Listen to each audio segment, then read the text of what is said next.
Ahora de analizar la actualidad económica lo hacemos de la mano de José María Oquín, catedrático de Economía de la Universidad Pablo de Olavide. Muy buenos días, profesor. ¿Qué tal? Buenos días, ¿cómo estáis?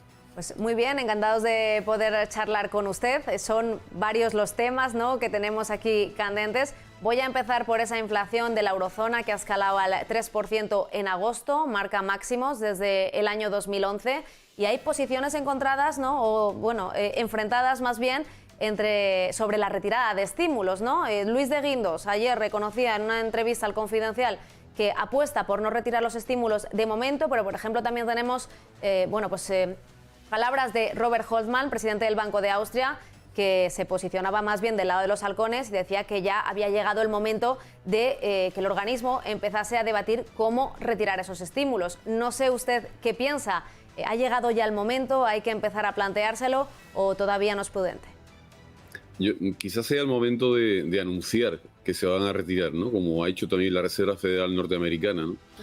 Yo creo que hasta que el PIB y el empleo no empiece a repuntar de una manera clara en los países centrales, Francia y Alemania principalmente, habrá que mantenerlos un poco y después irlos retirando paulatinamente, ¿no? Siempre con tipos de intereses muy bajos, a cero prácticamente, pero ir retirando esas inyecciones de liquidez que van haciendo puntualmente en los distintos meses.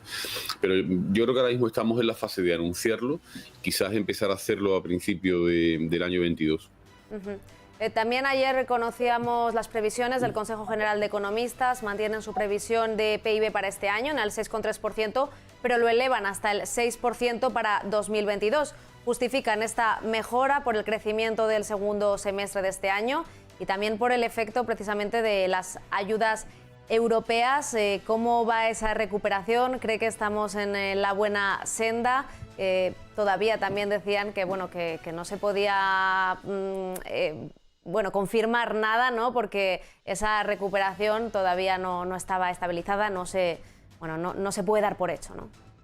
Sí, yo creo que después de la variante Delta, los datos del segundo trimestre del año ya no son significativos. Aquí es que vamos muy deprisa con los indicadores, ¿no? Entonces todo depende de este tercer trimestre y del cuarto. Pero el tercer trimestre yo creo que no está siendo malo y el turismo se ha recuperado mucho más de lo que se esperaba. Teníamos todos muchas dudas de qué iba a pasar en verano, con todos los países cerrando fronteras otra vez y con todos los temas de la pandemia encima de la mesa, pero los indicadores que empezamos a recibir es que está repuntando y que la economía otra vez va cogiendo su dinámica, ¿no? Entonces, si eso es así, pues las tasas de crecimiento del 6% que teníamos previstas seguramente se cumplirán. Y el año que viene va a ser un año también de mucho crecimiento económico. Yo siempre he comentado que para mí el 23 es el año del ajuste, ¿no? Porque las cuentas seguramente las tendremos muy desajustadas y habrá que poner un poco de orden en la economía, ¿no? Pero en principio lo que queda de año parece que tiene una buena perspectiva y el año siguiente también, ¿no? Habrá algunos sectores que le cueste un poco más de trabajo recuperar el sendero de antes de la pandemia, otros prácticamente lo han recuperado y algunos otros es que las situaciones de mercado han cambiado, ¿no? Y los consumidores ahora son también un poco diferentes y algunas cosas ya no las compran y otras en cambio pues están forzando la demanda, que es en cierta medida por lo que los precios están subiendo, ¿no? Por eso la subida del 3% en Europa, bueno, hay que verla, ¿no? Yo creo que todavía es una subida que no hay que alarmarse mucho con ella, ¿no? También el Banco Central dijo que el objetivo que iba a tener del 2% de inflación, es decir, el Banco Central pretende que las economías crezcan, pero con un 2% de inflación. Pero antes decía, si llega al 2% intervengo, ¿no? Ahora dicen en la media del 2%. Con lo cual, si está en el 3%, pues estaría dentro de ese intervalo, ¿no? Yo creo que las perspectivas ahora mismo no son malas, vamos a tener un crecimiento bastante fuerte como se está viendo. Las previsiones para el año que viene pues también son por el estilo y ahí un poco el temor es el desajuste fiscal, ¿no? Que es un poco la duda que tenemos porque al final habrá que ajustar las cuentas y Europa pedirá esta situación de equilibrio. Esto también tiene que ver el ajuste fiscal por las ayudas europeas, porque si seguimos tirando del gasto público, pero te lo financia Europa y lo financia de una manera que no es exigible en cuanto a una senda de estabilidad, pues entonces el ajuste será mucho más suave, ¿no? Y no tendremos que hacer una salida en W como hemos hecho tradicionalmente siempre antes, ¿no? Entonces, un poco esta es la cuestión, que lleguen los fondos, que seamos capaces de articularlos y que además los canalicemos en la dirección correcta, ¿no? Para hacer un país un poco diferente. Hoy miércoles también tenemos que hablar de esa reunión entre gobierno, patronal y sindicatos para debatir esa subida del salario mínimo interprofesional. Los sindicatos piden esa subida ya. El gobierno podría plantear una subida progresiva hasta final de legislatura. La patronal dice que no es el momento, que esto va a pasar factura, ¿no?, a los puestos de trabajo, que podría generar más desempleo. No sé cuál es su postura o su visión y qué cree que puede suceder o qué sería lo más conveniente que sucediese en esa reunión. Bueno, digo, para que estuvieran todos contentos, eso creo que no va a ser posible, pero en cualquier caso, para que realmente las personas que son los trabajadores, que son los que realmente van a sufrir las consecuencias de lo que se decida, pues se vean los menos perjudicados posible. El tema del salario mínimo es un tema bastante básico, ¿no?, en cuanto a las incidencias que va a tener, ¿no? Yo creo que hay dos tipos de trabajadores que se ven afectados por el salario mínimo. Hay unos trabajadores que el valor que son capaces de generar no llega al salario mínimo por su formación o por el sector en el que están, por la tecnología que se está utilizando. No es simplemente culpa de la formación del trabajador, también es la empresa, ¿no? Y después hay otros trabajadores que están produciendo más valor que ese salario mínimo, ¿no? Entonces, las empresas que tienen trabajadores que producen más valor que el salario mínimo, suben el salario mínimo y siguen manteniendo el empleo. Pero en cambio, en aquellos otros sectores o aquellas otras empresas o aquellos otros trabajadores que el valor que producen no supera el salario mínimo, pues lo más previsible es que pierdan su puesto de trabajo, ¿no? Entonces, esta es un poco la cuestión. Yo creo que habría que subirlo poco a poco y tanteando, ¿no? No tener subidas bruscas, porque de esta manera nos podemos ajustar mejor, ¿no? Y las empresas tienen más tiempo también para ver un poco qué decisiones toman, ¿no? Porque si el salario se va muy, muy alto hacia arriba, pues la tentación puede ser decir, bueno, pues hay tantos trabajadores que tengo que renovarles, recordemos los contratos temporales que siempre tenemos, y lo que voy a hacer es no renovar estos contratos, y estas personas van a ir al paro, ¿no? Después también tenemos que tener en cuenta que tenemos aún una pausa, ¿no?, en el tema de los ERTE, ¿no? Los ERTE había un compromiso de mantener el empleo durante un tiempo y, bueno, estamos en esa fase, ¿no? Cuando termine esa fase, muchas empresas van a hacer ajustes, ¿no? Y va a depender también de los salarios, ¿no? Yo creo que si la economía se está recuperando bien y vamos manteniendo el empleo, subir el salario mínimo como el resto de los salarios, pues no está mal que se haga, sobre todo cuando la inflación es alta, mantener la capacidad adquisitiva, ¿no? Pero sin que nos metamos en la espiral inflacionista, ¿no?, que es un poco la cuestión, ¿no?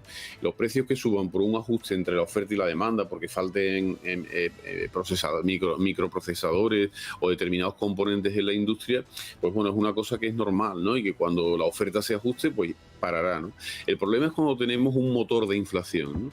Entonces, en general, hay tres motores de inflación. El primer motor de inflación es crear mucho dinero para pagar el déficit directamente, monetizándolo, ¿no? Entonces, esto genera mucha inflación y son conocidos los procesos, ¿no? El segundo es una subida de costes. Entonces, la subida de costes tradicional fuera del petróleo, pero es que ahora es eléctrica.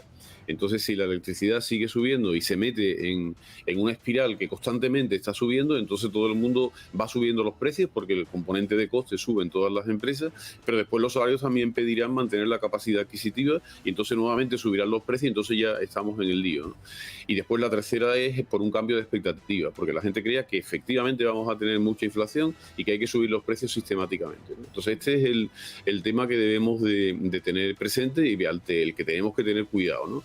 Los salarios, pues lógicamente, si empiezan a subir todos los salarios y los empresarios suben los precios y vuelven a subir los salarios, estamos metidos en la espiral y entonces el Banco Central va a intervenir con contundencia, ¿no? Y va a empezar a subir los tipos de interés, y la situación de tanta deuda que tienen los países europeos, pues esto va a ser un problema importante, sobre todo en el caso de España, porque los intereses de la deuda se nos van arriba y se chupan todos los impuestos que recauda el Estado. Entonces hay que volver a subir los impuestos, se vuelve a bajar la demanda agregada y la economía se paraliza, ¿no? Por eso un poco el tiempo en el que estamos de ajustes, ¿no? Yo creo que la economía se puede ajustar relativamente bien, que los salarios pueden subir el salario mínimo paulatinamente o incluso pactar una senda de crecimiento, dando tiempo a que las empresas se ajusten, ¿no? Y sobre todo formación para los trabajadores, aumentar su capital humano para que el valor que son capaces de producir supere ese coste salarial, porque si no les va a costar trabajo encontrar empleo, ¿no? También tener en cuenta que el salario mínimo no afecta a la gran mayoría de los trabajadores españoles, sino es un porcentaje pequeño, un 10% aproximadamente. Ha mencionado dos temas que me gustaría repasar un poco. Uno es el de los ERTE. Precisamente hoy es 1 de septiembre, encaramos la recta final para la finalización de esos ERTE, que se habrían prorrogado hasta el 30 de septiembre, así que le quedan nada, un mes. Hay algunos sectores que ya reclaman otra prórroga más. ¿Usted qué opina en este aspecto? ¿Sería necesario o prudente seguir prorrogando estos ERTE al menos unos meses? ¿Es momento ya de poner fin a este mecanismo? ¿Qué hacemos con ellos? Hombre, el mecanismo del ERTE ha dado buen resultado, ¿no? Ha mantenido el empleo ante una situación realmente caótica, ¿no? Como ha sido el cerrar toda la economía y el que todo se parara, ¿no? Entonces, hay muchas empresas. Puede haber empresas que todavía su sector no se haya relanzado, como por ejemplo puede estar ocurriendo con el turismo, quizás no el turismo de playa, pero sí el turismo cultural y más de interior, que todavía le queda una fase para lanzarse, pero puede haber otros sectores en que ya las empresas que están en ERTE es que no tienen viabilidad, ¿no? Entonces, bueno, la opción es: voy a mantener en ERTE sistemáticamente y que haya empresas que tienen que hacer un ajuste importante que no lo hagan, o voy a cortar rápido y voy a afectar a sectores que realmente necesitan aún más de tiempo. Yo creo que esto es lo que hay que modular, ¿no? Ver los sectores que tienen ya una dinámica y que ya han alcanzado el nivel de producción que tenían antes del control de la pandemia, de los cierres, y entonces en esos sectores quizás no hacerlo, ¿no? Pero normalmente el gobierno le cuesta mucho trabajo decir qué sectores sí, qué sectores no, ¿no? Lo más lógico, si hay un poco de presión, es que lo prorroguen hasta diciembre ya como último plazo, ¿no? Y si quieren modular un poco más, pues a lo mejor en algunos sectores dejar hasta diciembre y en otros ya en septiembre decir que hay que recuperar el empleo. Y bueno, tenemos ahí un paro aplazado, como hemos comentado antes, que vamos a ver cómo reacciona, ¿no? Y esta es un poco la clave, ¿no? Y ya por último, para terminar, el precio de la luz. Ya hacía usted mención en la anterior pregunta que yo le hacía. De nuevo hoy otro récord, parece que es que no acaban, ¿no?, estos récords. Día tras día alcanzamos un récord nuevo, 132,47 euros el megavatio hora. Ya se ha confirmado, pues que la factura de la luz será un 25% más cara este año, agosto, el mes más caro de la historia también.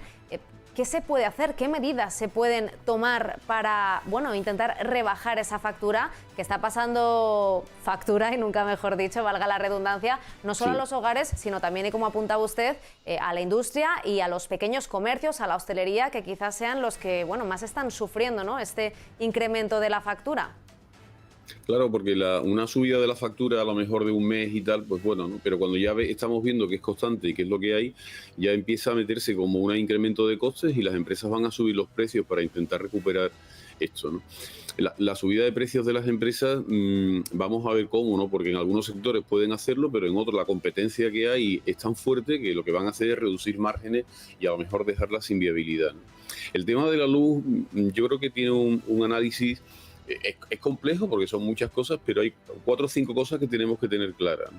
Lo primero es que es una demanda inelástica, ¿no? Es decir, por mucho que se suba o se baje el precio de la luz, como es un servicio muy necesario, prácticamente seguimos consumiendo casi lo mismo. Lo ajustamos un poco, pero casi lo mismo, ¿no? Esto significa que es un sector en el cual la subida de precios repercute siempre en el consumidor y los impuestos también repercuten en el consumidor, ¿vale? Entonces, no son las empresas cuando suben los impuestos las que los cubren, sino va todo siempre al consumidor, ¿no? Con lo cual, tanto la industria eléctrica como el gobierno, el hecho de que suban los precios, pues bueno, ellos van recaudando más y en principio su negocio va bien, ¿no? Eso hay que tenerlo en cuenta.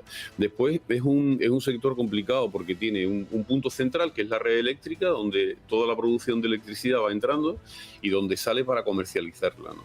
Los economistas defendemos el mercado y defendemos el mercado, pero en competencia perfecta, ¿no? Pero hay las mismas empresas que están produciendo son las mismas que después lo están comprando y lo comercializan, ¿no? Con lo cual, si el precio es alto, repercute en consumidores y no hay ahí un tema de competencia fuerte, ¿no?